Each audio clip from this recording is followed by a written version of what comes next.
I've been using the 360R for a little bit on my test bench, and now I'm finally getting a chance to use the 240R. So the question is, has it hit or sunk?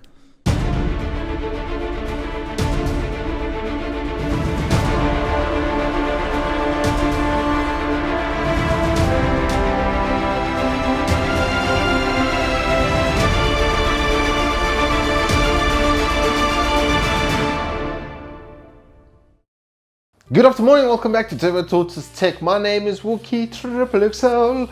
Well, it's not actually on my ID it says Reese Crossley, but like the Matrix, I've self-rebranded to such. And in today's review, I'm having a look at something I've actually been using for a little bit now.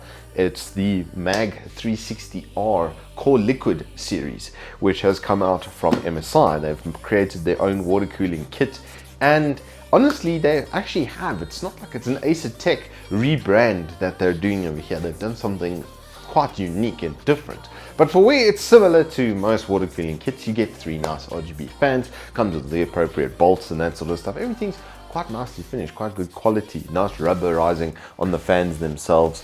Great LED as well. I'm not the biggest fan of fanlit stuff. I prefer ringlet because it doesn't flicker, but then to answer that, they've made these matte, so there won't be any annoying flickering next to you while you are busy gaming. And then as far as being unique goes, what they've done is they've moved the pump out of the head and actually into the radiator system itself. Now this system is actually in the middle of an RD64 stress test. I'm seeing 71, 72 degrees, which is a far sight better than 97, which I got with my normal Hyper 212, which I do have over here for reference.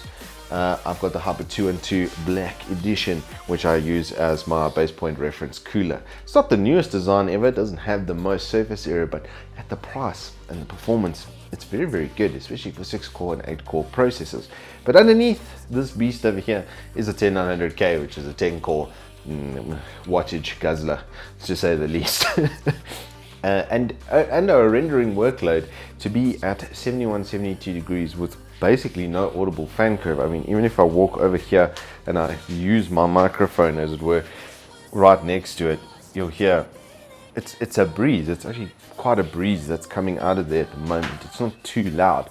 So the fan kit, I must say, does a really good job, and we did a little bit of a flow test over the weekend on them, and very, very, very good, noticeably good air movement out the back of the radiator. I thought having the pump in the middle there might interfere with it a little bit, but it didn't at all. But that's the 360. I do also have the 240, which I'm going to do a live unboxing of it for you to show how it comes packaged and show you the pump that I'm talking about. Once I'm done fighting the packaging, that is, I'll pull my blade out like the East Rander that I am and give it a good cut. There we go, much easier when you're not fighting that. I'll clean it up later, Mom, okay? It's just there for now. I'll throw it away. But getting to the important part of this package, I have to say these come really nicely boxed. MSI's done quite a lot visually for their products as of late. And the opening up of this is great because nice big Flappy opening job. So installation guide, if you do need it. I did initially because figuring it out was a little bit weird. Fans come packaged as such.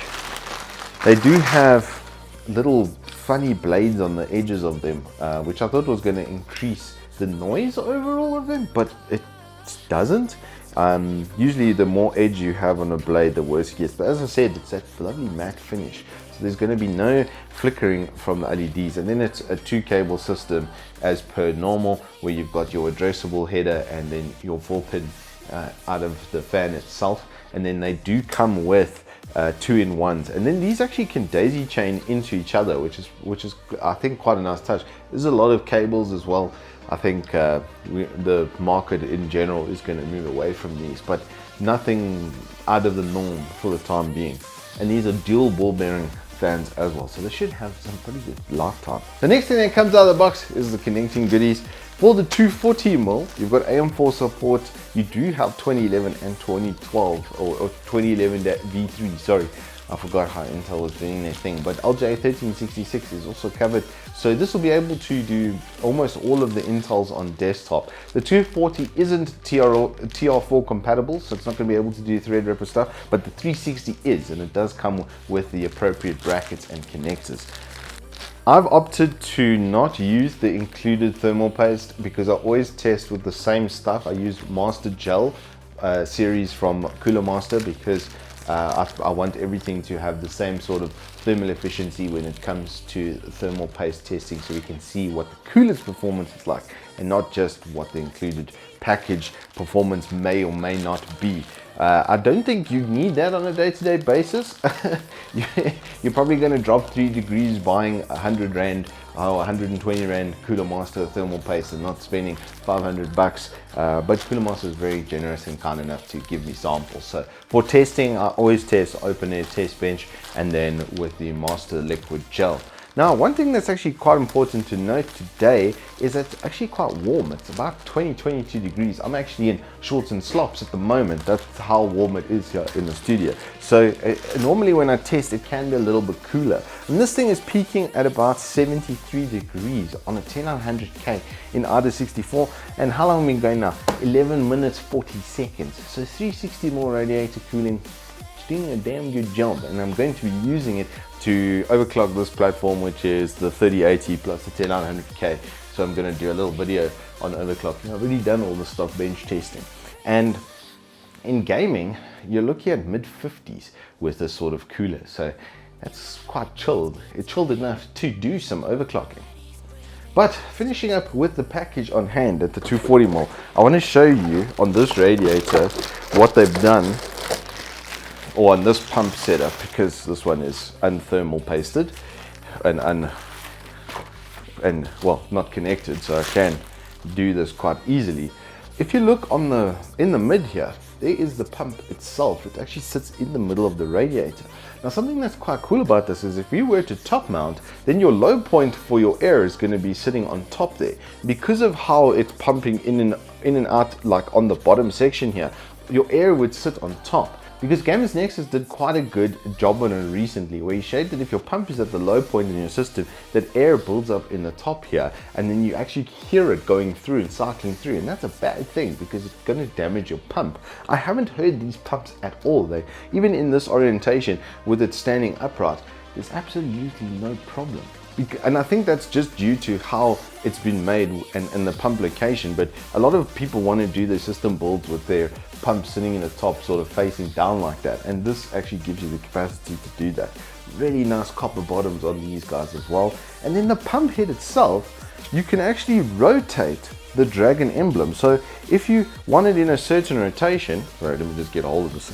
If you want this in any sort of rotation you could imagine, you'll be able to just turn it at your leisure so that it then lines up in the way you want to. You're just going to be careful of your connector over the side here, but you can rather actually rotate the pump face itself, or in this case just the block face itself, and then have your pump in the correct orientation for your cabling. But now, without further ado, I'm going to take off the 360 and set up the 240, and we'll put it through its own IDA. But based on this, I can see the peak here is 74 degrees. This has now been going for 14 minutes. So let me save it from itself quickly. CPU minimum was 34, so just a little bit above room temperature. Maximum was 74 and average was 70.2. That's on a 10900K. Like I said, normally we test with the 9600KF, where the average just on the Hyper 212 itself is already 76 degrees. So this is 4 more cores and quite a lot more clock. Sorry, I was just waiting for the locals to stop being rude and interrupting me. But back to the task at hand. 9600KF I had at 4.8 gigahertz. Now, I did have this exact 10900K under the Hyper 212 and hit an impressive 97 degrees in the exact same test. So, and that was average, by the way. It did go as high as 100 degrees C, which is enough to boil water if you're keeping track. So that was less than ideal, obviously, and not going to give me any overclocking headroom. But with an average of 70 under all core, now we should have some overclocking headroom, and right back down to 29 degrees as soon as you finish. And the base fan profile, I mean, if you can even hear anything with me right up in it, I'd be impressed, to be honest. We'll have to see on playback, won't we? I haven't cheated this time. But anyway, let me stop faffing and talking rubbish, and I'm gonna set up the 240 and give it the exact same test, and then we'll see what the temps look like.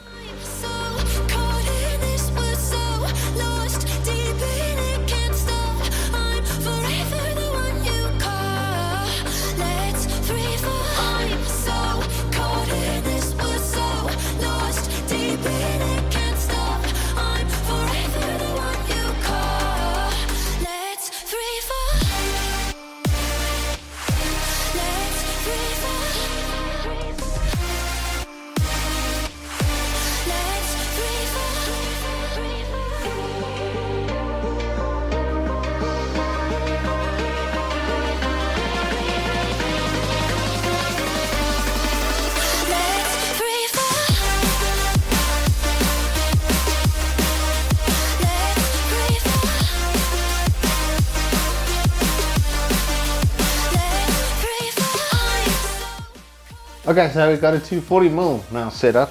It is much cuter and smaller, isn't it? Just look at it, it's all little over here. It didn't quite work out as well with the cabling as the last one, just because of the height and stuff. But the length of these cables is pretty good, I have to say, that all the connecting pipes at least to the cooler. It's exactly the same setup as far as the RGB and daisy chaining goes, so everything can daisy chain into one slot, which is 10 out of 10. The fan setup is also identical. It's got a 2-into-1 splitter, but this one doesn't have the resistor pack that came with the 360, which is quite interesting. It is very quiet as the same in the same breath. I mean, barely even has a breath. It doesn't really make any noise at all.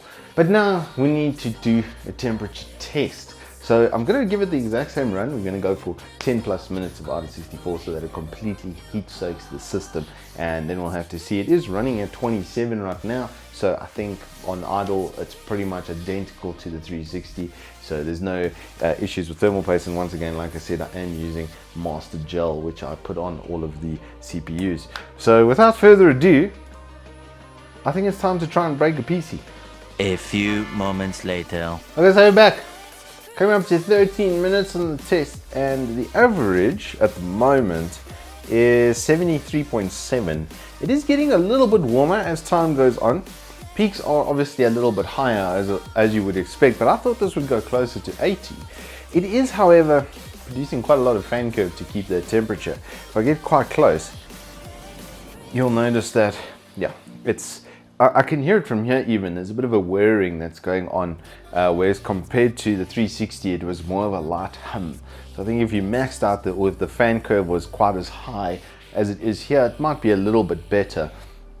But this is not so far off that it makes it then completely irrelevant. I do think this 360 will run cooler and quieter just because naturally it has a bigger radiator, more surface area means better cooling generally. And the way water cooling works, if you aren't aware, is the loop itself has a temperature that it will reach, and the entire loop will then effectively almost be at that temperature. There are obviously colder spots inside the radiator. Generally the bottom section is the coldest point, and then where the hot air comes in, where I can actually feel it on the hot end here, is warmer, and it is quite warm. Noticeably warmer than it is at the bottom. So it's definitely doing its job as it's supposed to do it. I'm going to stop it here just past the 14-minute mark, and then I will take a nice print screen here for you guys. So, bullet point of the presentation time. What do I like, what don't I like? There's actually very little I don't like on this. I think everything is quite nicely finished. Maybe the pump head could be a little bit thicker plastic or something like that. Just being nitpicky on that didn't have the best feeling I've ever felt in my life. Just grabbing the 360mm, I really do like the way the pump heads have been done with the full copper base plates. Those are absolutely fantastic. I really do like the pump being in this occasion. So as I said, if you were to top mount it and have it like that, then you would be absolutely over away without having to worry about the pump then circulating water and making weird noises. And even in the standing orientation, I haven't heard the pump literally even once. I really like that they are sort of kind of helping you with the cable mess by putting everything in a daisy chain sort of format, and then having one splitter then run all of your fans off of one header, so you don't have to have it plugged into like every other area in your motherboard, and then everything can be controlled off the CPU. Fan temperature sensor. If you were to put in a custom fan curve, it would probably help to keep it cool. It is nice and thick as well. These are quite thick boy radiators, so they're not little piddly wimpy jobs. And then the airflow from these fans and the noise profile is really good. When they're just on like their lowest profile like this, you basically can't hear them at all. Now these are not the cheapest setups you'll ever get, but I will say because of the pump location, they should actually be one of the most reliable. Fans will come and go, your bearings will seize over time, they'll get dust in them, etc. And then they will actually start to wobble and seize. But your pump, if your pump is lasting, then that will keep that water cooling kit alive. And fans are quite a lot cheaper to replace than 2,000 rands worth of pump and radiator. So all in all then, I think that's quite good, and I think as a first attempt sort of from MSI, they've done something unique which I really like. It's not just rebranding an OEM type of cooler setup. Who knows who OEMs these? I'll probably find out. Maybe I'll eat my words down the line at some point, but I like where MSI has come as a brand. They've stopped being quite so reactive and have become proactive, and that's, I think, a really good addition to any community or any sort of product breadth, is if your company is deriving it themselves and not just rebranding another thing and charging a markup on it because it's got their name on it.